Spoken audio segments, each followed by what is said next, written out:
Meghan Markle is preparing for her first Kardashian-style reality TV show despite Hollywood brutally turning on her. Here she is as they open up her hotel room in CSI New York. Harry must love that one. In every life, a beat arrives when reality freezes, daring you to choose your fate. And often, that reckoning erupts when your guard is down. Studio power brokers mutter, absolutely not. Picture walking into the spotlight, not as royalty, not as speculation, but as a woman fighting her way back to the art she once cherished. An art that once pulsed like a forgotten heartbeat, calling her home once more again. Hollywood executives saying, hell no. Imagine that sanctuary lurching without warning beneath you. That's the jolt the world felt when Meghan Markle slipped back into the spotlight with a move so restrained it barely brushed the screen under 30 seconds, yet ignited a firestorm of speculation no storyteller could have foreseen on that strange silent day. She's accepted now that she needs the money and that her career is absolutely in the toilet. No ceremonial flourish, no swelling anticipation, only a fleeting appearance inside a tender, enchanting movie populated by remarkable performers in its orbit. A quiet spark of expression, a whisper reaching back toward yesterday. I'm so confused. The truth is that Meghan is a serial failure. Everything she touches turns to mud, which is why she has gone back to acting. A moment that should have drifted by unnoticed instead detonated like a hidden charge. Whispers swelled into murmurs. Murmurs exploded into headlines.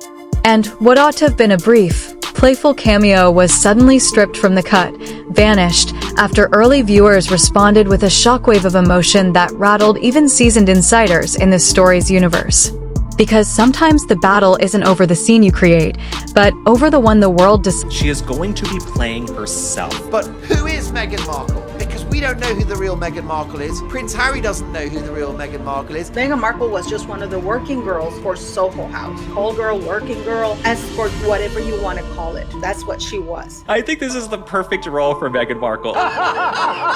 Walking onto a set always carries its own charged pulse, an unspoken choreography of teamwork, curiosity, and that delicate hush before something begins.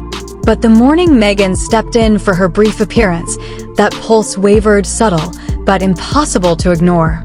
Not with hostility, not with open tension, but with that watchful quiet that settles over a room when no one quite knows which way the wind might shift. The ensemble behaved with perfect grace, of course, seasoned professionals through and through. There were polite greetings, warm nods, the effortless motions of artists who've mastered this ritual long ago. And yet, beneath the courtesy, a thin veil of distance clung to the air.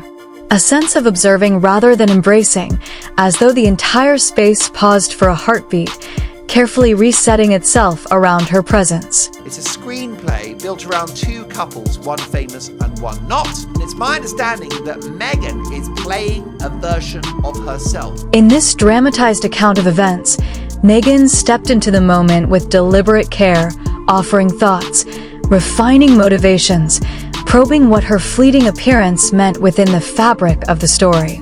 For most performers, that level of investment is routine. But here, because she was portraying a version of herself, the room hesitated. A couple of crew members traded low murmurs.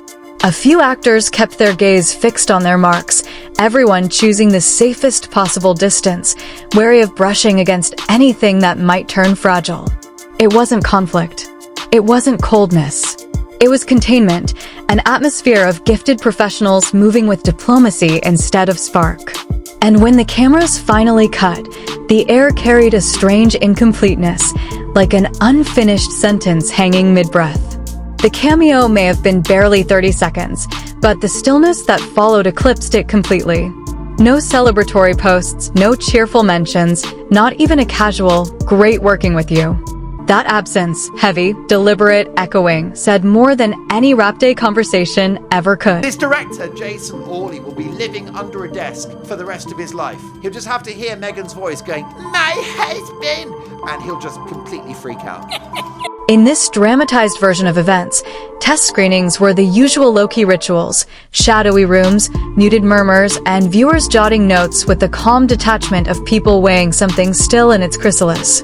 But during those early passes shown to trusted inner circles, something unexpected rippled through the room the moment Meghan's cameo flickered to life. Not cheers, not disapproval, something far more dangerous to a studio, an instant emotional disconnection. People close to the process said the atmosphere tilted the second she appeared. Viewers weren't baffled by the plot, nor did they stumble over the scene's placement. They stumbled over her sudden arrival. The feedback cards spelled it out with stark precision. Why this moment? Feels jarring, breaks the flow. Comments that seemed minor on the surface, yet thunderously significant in a space where every breath of reaction is tallied, tracked, dissected. Executives watched the incoming data with mounting unease, tiny drops in attention heat maps, tremors in mood indicators, abrupt dips in engagement, all orbiting that single cameo. It wasn't emotional. It wasn't vindictive. In this fictional retelling, it was mathematical. The metrics simply didn't justify letting the moment remain. Interview 4:56/5:07. In this fictionalized version of events, studios don't usually spiral into panic. They recalibrate. They fine-tune. But this time, the recalibration snapped into place instantly. Before the next round of early viewers even sat down, the verdict was already crystallizing among the power players. The cameo wasn't lifting the narrative. It was bending it off course. And in Hollywood's ecosystem, anything that disturbs momentum morphs into a ticking hazard. But the real shockwave didn't erupt during the screenings. It detonated the moment the studio reacted. Ordinarily, trimming a scene means the rhythm falters or a joke lands with a thud. But removing Meghan's cameo in this dramatized Old ex-duchess who shanked her in-laws and ran away from the royal family, that would be true. That would be a really true and accurate portrayal of Meghan Markle. In this dramatized telling, imagine being judged more volatile than a flopped trailer, a limp storyline, or a disastrous CGI creature. That's not a cameo problem. That's a full-blown brand risk emergency. And the real twist? The executives in this fictional world knew exactly what storm would break loose if they left that moment intact. Picture headlines spiraling, commentators frothing, online mayhem capable of devouring an entire marketing rollout in one ravenous gulp. They'd witnessed that kind of implosion before, and they weren't about to bankroll a sequel. So the cameo disappeared, clean slice, no debate, no ritual, erased as if it had never flickered across a single frame. And yet, paradoxically, its removal thundered louder than the cameo itself ever would have. But the most resounding response didn't come from the studio. It came from Hollywood at large in the form of a chilling, unbroken quiet. Why not make money showing the downfall of your relationship, your marriage? You are now not very much together. It's great to show Harry and how he is so not happy at the moment. In this fictionalized version of Hollywood, there's one thing the town worships above all else: the illusion that everyone is inseparable besties. A 5-second cameo usually guarantees a cascade of backstage selfies, a walking past in the background boomerang, and a flood of cast members posting heart emojis like confetti. Someone's dog sneezes near the craft table? Boom, front page trade coverage. But after Meghan filmed her cameo in this dramatized storyline, nothing. Not a murmur, not a grainy behind-the-scenes snippet from a production assistant, not even a sympathy double tap. Industry onlookers spotted the blackout instantly. It wasn't quiet. It was glacial. And in a world where actors tag each other for merely inhaling the same recycled studio air, the void surrounding Meghan rang louder than any manufactured controversy. It didn't read like forgetfulness. It read like an entire set discovering, simultaneously, that their phones had mysteriously died. The only reason why Netflix has stayed in the game with Harry and Meghan is because they are anticipating that the couple will divorce, and Netflix want to be close to Meghan so they can have the exclusive and they can have Meghan My Story, which will be a 10-part awful documentary about her and her terrible life being married to.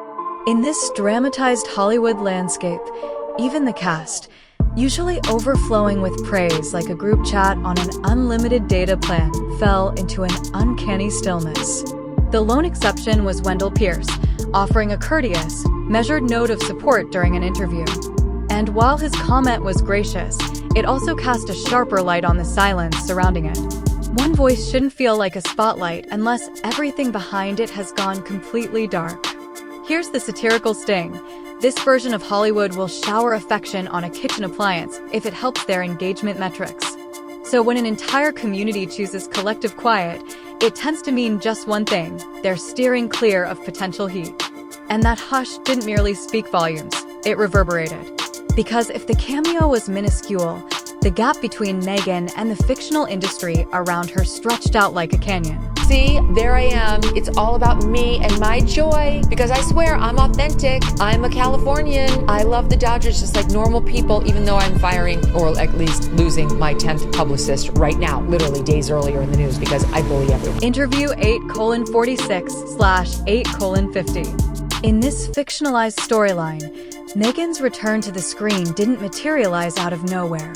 It carried the vibe of someone scrolling through a list titled Possible Career Detours I Haven't Tested This Quarter, tapping one and shrugging, yeah, why not roll the dice again? And Hollywood, within this dramatized world, took notice.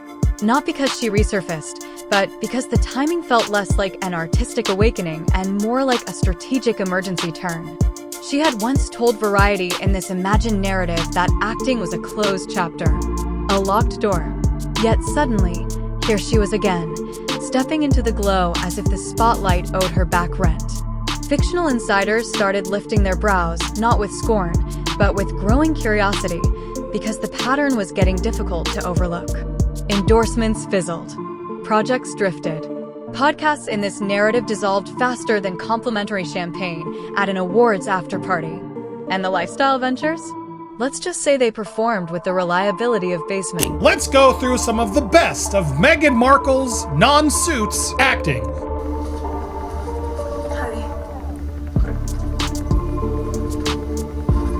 How do you feel about it? It's the biggest piece of dog shit.